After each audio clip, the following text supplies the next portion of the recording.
basanga igipfunyika cyari gihambiriye ahangaha cyuzuyemo ibintu biri kunuka. Bamubwira ati rero mwana we watubwiye ninde wakudutumyeho ko twakuzanye umwana mwiza, ibi bintu ndagutumye tubwira umuntu wagutumye, nutamutubwira ntabwo biraba amahoro. Umwana arababwira ati rero nta muntu wantumye.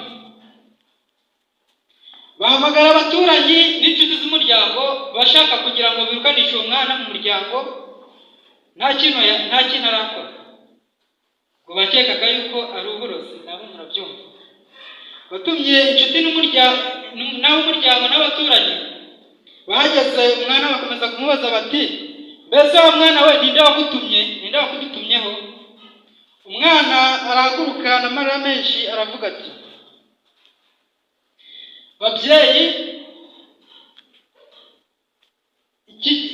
iki gipfunyika mfite hano ni imyenda yanjye nambaraga igihe nari ku muhanda, harimo n'umusatsi. Icyo gihe nari mfite n'umusatsi mwanyogoshe munzana no mu rugo. Izi ni imyenda n'umusatsi ndetse n'inkweto, ariko ubwo twari uduce twatwo nibyo nagenda hambira byizirikaho kugira ngo ntazibagirwe neza mwangiriye. Abari aho baratangara. Abo babyeyi bari baramuzanye, amarira amanuka ku maso yabo, akari agahinda kaba kabaye ibyishimo. Uburozi bakekaga ahubwo bumva ni ikintu gitangaje. Wizeye wande?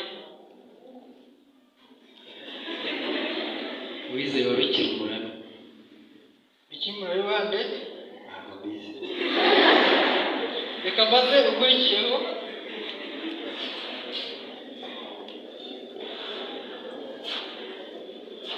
Mazina yawe bakwita nde? Nitwa Twizere. Twizere wande? Habyarimana Ramudari. Habyarimana wande? Bavakure Tomasi. Bavakure wande? Bamuranyi Petero. Muranyi wande? Ntabwo bizi. Yego murakoze.